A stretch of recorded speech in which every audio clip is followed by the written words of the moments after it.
Pagi itu orang-orang sudah bersiap untuk sambung perjalanan. Kemah itu ada kemah lelaki-lelaki, kemah perempuan-perempuan, itu adabnya kan. Tetapi kan ada kemah yang di tepi kan, lelaki perempuan, dia kena dekat, ada yang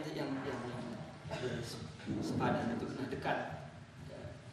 Di situ ada seorang yang disebut Abu Abdullah, saudagar kaya raya, pemuda, tampan dan kaya. Dia keluar dari kemah dengan suara perempuan sedang ketawa-ketawa di kemah sebelahnya, sedang bincang-bincang bual-bual ketawa-ketawa. Maka hatinya tergerak ingin masuk ke kemah itu dan duduk sembang-sembang. Normal, lelaki mau dekat dengan perempuan, perempuan mau dekat dengan laki-laki, normal. Kalau tak ada perasaan itu, kena dibawa ke Abbasiyah rumah sakit jiwa. Betul. Ini ibadah untuk melawan itu nikmatnya hidup ibadah. Kalau mau hilang, jadi malaikat. Atau mau itu saja isinya jadi iblis. Itu manusia, sudah betul. Jangan dirubah lagi, sudah betul itu. Dan itulah ibadah, taklid. Ya, maka jangan pandang orang, manusia, tidak yang lebih daripada manusia. Dia manusia, pandanglah sebagai manusia. Jangan dipandang iblis, jangan dipandang malaikat. Kata pun ulama, aulia, pandang dia manusia, sehingga kita maafkan kesalahannya. Oke? Maka dia tergerak mau masuk ke kemah itu. Dia masuk dan ganti baju yang mahal, mewah. Dia bagi minyak harum. Dia datang ke kemah itu. Assalamualaikum. Terus bagi duduk, silakan duduk. Baru dia mau duduk, rupanya ada suara yang memanggil dari jauh. Ya Abu Abdullah. Semua orang kenal suara itu. Ada di hati umat. Langsung dia berlari dan mengejar suara itu. Rasulullah sudah menunggu begitu. Akhirnya begitu datang sampai di depan Rasulullah, belum ditanya pun dia sudah cakap, ya Rasulullah, saya mencari tali unta saya yang hilang ya Rasulullah. Oh iya kan? Oke, tali. Rasulullah buka sorban dia, Pak. Saya mau ambil wudhu, boleh tolong pegang sorban imamah saya? Boleh? Ikuti wudhu.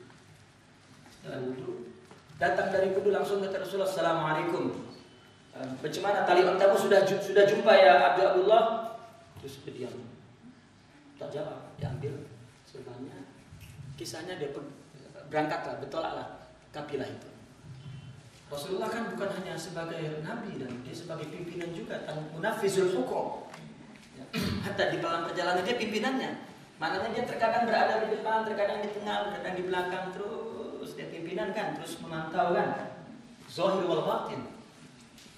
Tetapi setiap jumpa Abu Abdullah, Rasulullah bagi salam.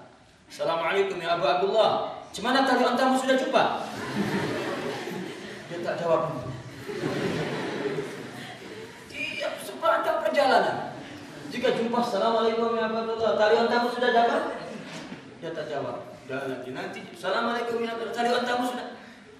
Aku malu, kata dia. Abdullah tak kata, saya malu. Dia cakap sama teman. Aku mau pergi lalu mentas gunung ini supaya cepat aku sampai Madinah. Aku mau dengan Rasulullah. Barang-barang dia dibagi temannya untuk bawa sekalian antar ke Madinah. Dia terus huruf dari Rasulullah SAW. Dan masuk rumah dia tak pergi sholat jamaah dalam masjid Nabi. Karena malu. 1 hari, 2, 3, 4, 1 minggu lamanya ada rindu. Orang sahabat di Madinah tahu berapa pahala sholat bersama Rasulullah dan di masjid Rasulullah. Dia rindu ingin sholat di masjid. Maka hari itu dia tengok orang-orang sudah keluar dari sholat, sudah habis. Maka dia pelan-pelan masuk ke dalam masjid Rasulullah. Karena rindunya ingin sholat. Lalu dia sholat dengan senangnya, Allah Akbar. Tapi rumah Rasulullah dekat masjid kan. Rasulullah keluar dari rumahnya dan masuk ke dalam masjid. Sholat di belakang. Rasulullah sudah bagi salam, dia satu rakaat pun belum ruku lagi, masih berdiri. Rasulullah sudah salam 2 rakaat, dia rakaat pertama masih belum ruku.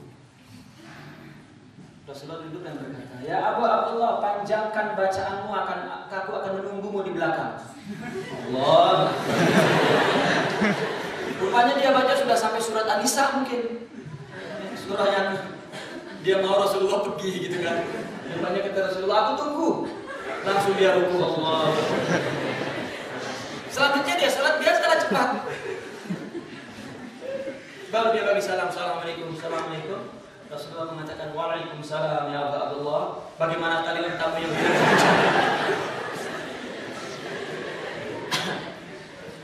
Lalu Abu Abdullah merangkak, lari sambil merangkak cepat memeluk Rasulullah. Dan dia mengatakan, "Wallahi, tak ada kisah tali unta hilang dan tak ada yang hilang ya Rasulullah. Maafkan aku ya Rasulullah, aku berdusta kepadamu." Maka diangkat oleh Rasulullah lalu diusap dada. Mudah-mudahan Allah melapangkan dada. Hilang semua itu nak kotor di dada itu. Tidak boleh, tak mau Rasulullah tinggalkan umatnya tanpa dadanya bersih daripada meroboh an-nafsiyah. Banyak kalau kita kisah. Kalau kita mau kisah itu, ini daurah kisah. Tazkiyah saja. Kita tengok hadis-hadis bagaimana Rasulullah tazkiyah nufus kepada manusia. Atau kita ambil cerita sedikit dari salah satu empat khalifah. Kita tidak bincang Sayyidina Ali, banyak sangat kisah dia, karena dia adalah katakan pimpinan dalam tasawuf. Pun Sayyidina Abu Bakar, Sayyidina Utsman, kita cerita Sayyidina Umar. Karena Sayyidina Umar sering jadi rujukan politik. Apakah dalam tasawuf tidak punya rujukan? Ada tazkiyatun nafas. Karena dia pegang wazifah itu tiga wazifah ini dipegang oleh khalifah sekali. Ya. Apa Sayyidina Umar?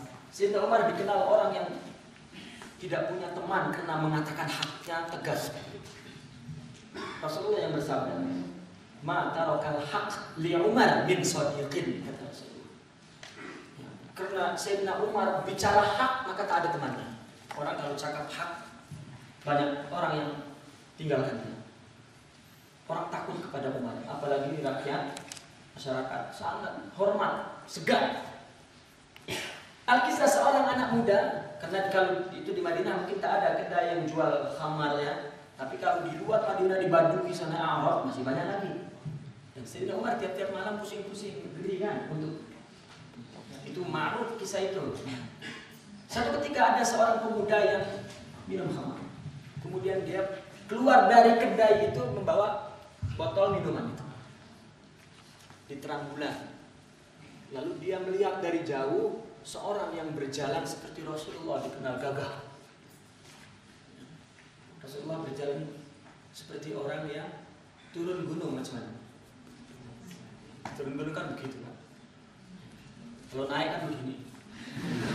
Seperti orang turun gunung, artinya gagah. Orang muslim tak boleh lah macam lemas gitu, tak boleh, harus nampak hero. Tapi bukan takabur, bukan. Dia tahu siapa itu. Sedangkan di tangannya ada khamar. Anak muda itu, wah itu Umar. Macam mana ini saya ada khamar? Atau apalah, dimasukkan ke dalam baju dia dan berjalan. Sampai berpapasan dengan Umar, dia bagi salam, "Assalamualaikum ya Amirul Mukminin." "Waalaikumsalam." Dia berharap sudah. Langsung dia bilang, begitu berjalan, "Ya anak muda, apa yang ada di dalam bajumu itu?" Wah, kiamat ini. Wah, kiamat. Jawab dia, "Wahai anak muda, katakan kepadaku apa yang ada di dalam bajumu itu." Dia tak mau jawab, cuma nunduk saja. "Mendekatlah padaku." Maka dia mendekat. "Apa yang ada di dalam bajumu itu?" Menangis. Tapi dia berdusta. "Ini cuka ya Amirul Mukminin." Dia berharap setelah dikata cuka, oh sila pergi. Rupanya, "Coba aku tengok." Maka dikeluarkan dan sambil menangis, dipegang sudah gemetar tangannya di depan sini. Diambil botol itu. Oh betul, ini cuka. Langsung dia terkejut. Dan betul jadi cuka. Ini Oh ya betul, ini cuka. Kira ini khamar.